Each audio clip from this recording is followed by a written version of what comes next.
Welcome back. We are moving on to Hopkins call test. Earlier, we had seen the Ninhydrin test for the analysis of amino acids. Now, this is Hopkins call test. This is specific for the detection of indole ring.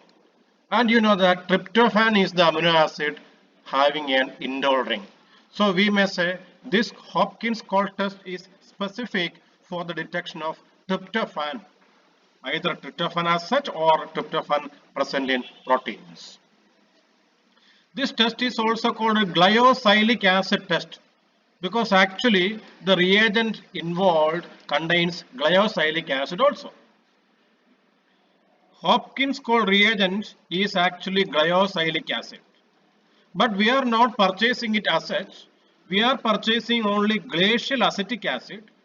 It is exposing to sunlight for a few days and we get this glyocylic acid. Then we have concentrated sulfuric acid and of course our test solution, which is amino acid solution. What's the principle? We add a layer of concentrated sulfuric acid over our sample solution tryptophan and containing the Hopkins call reagent. So what are there in the test tube? In the test tube we have the amino acid tryptophan. It is already mixed with the Hopkins call reagent or the glacial acetic acid, and into that mixture we are adding concentrated sulfuric acid. When the when we are adding, we need to hold the test tube in a slanting position. Don't hold the test tube vertically. We are holding the test tube in a slanting position and into that we are adding the sulfuric acid along the walls of the test tube. Where the sulfuric acid is mixing with or it is meeting with the mixture of tryptophan and the Hopkins call reagent, you know what happens? There is the product formed.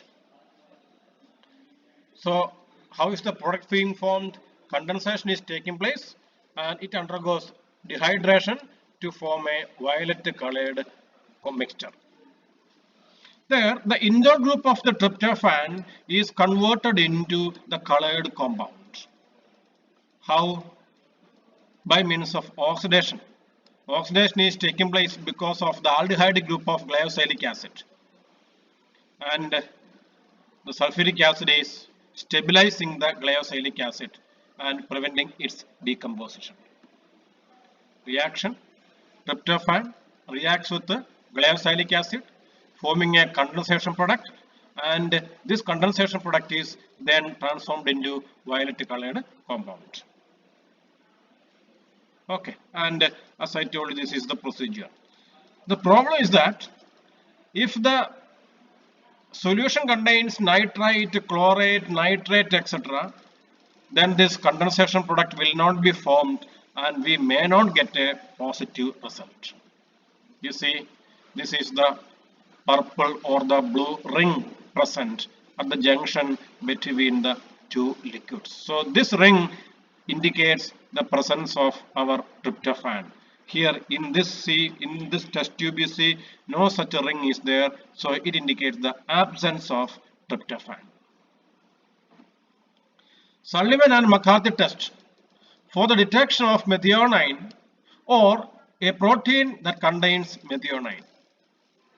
And of course we can distinguish from cysteine because methionine and cysteine both contain sulfur, but this Sullivan and McCarthy test is specific for methionine and it will not give a positive result with the cysteine.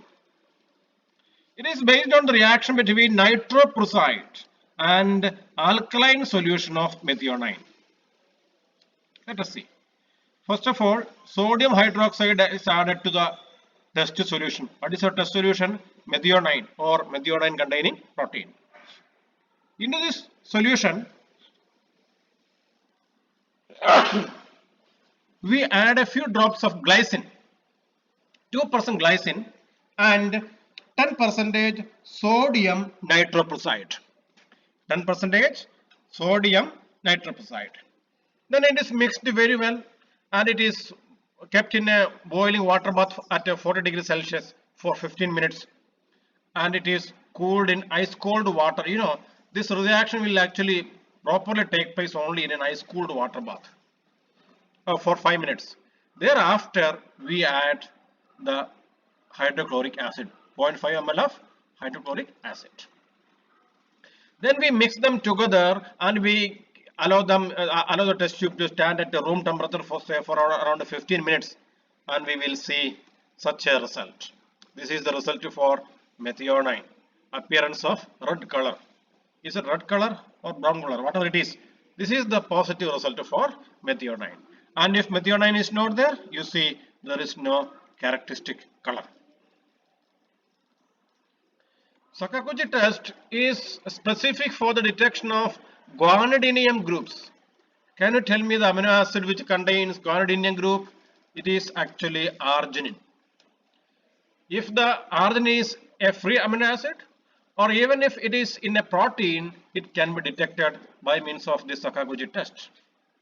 This guanidinium group reacts with one naphthol, or we also call it alpha naphthol. This is actually alpha naphthol to produce the result. Okay, what happens? Reaction between alpha naphthol and the guanidinium group of arginine in presence of an oxidizing agent. It forms a red colored complex because of the formation of an indole-like structure. And the Sakaguchi reagent consists of sodium hypobromite and alpha naphthol. Okay, and the sodium hypobromite acts as an oxidizing agent and facilitating the hydrogen bonding between two arginine molecules. We have that red colored complex here. This is the red colored complex. You see, this is the procedure given here. 3 ml of the test solution, arginine containing solution. We add 1 ml of 40% NaOH, mixed very well. 2 drops of alpha naphthol, mixed again. 4 to 5 drops of 10% sodium hypobromite, or we may add bromine water, but what we have in our lab is sodium hypobromite, and we shaken well, and we can see this is the result. Red colored complex is formed. If arginine is present in the test tube, if it is absent, we say nothing characteristic. So this is what we see here. Polish test for the detection of tyrosine and histidine, where the reagent couples with amines, phenols, imidazole groups, etc. This is a specific test for proteins containing tyrosine and histidine because of the diacetization reaction. And of course, ice cold water bath is required because the reaction is taking place only at ice cold temperature. So principally is the coupling between amino acids and diazonium ion. Okay. So the reagent consists of sulfonilic acid dissolved in concentrated HCl. Sulfonilic acid undergoes diacetization reaction in presence of sodium nitrate and hydrochloric acid, forming diazonium salt.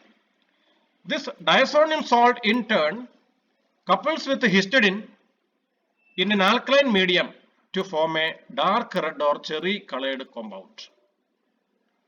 This color may decrease in intensity when the solution is made acidic. Anyway, this is the reaction. In case of tyrosine, cherry red colored complex is produced, which will change into yellow color on dilution. Okay, let us see. This is the presence of histidine or tyrosine. This is the red colored complex. The reaction is being shown here.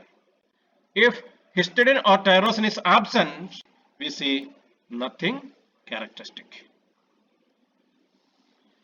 And we have a lead sulfide test for the detection of amino acids which contain sulfhydryl group. Hydryl should be Y actually. Sulfhydryl Y group.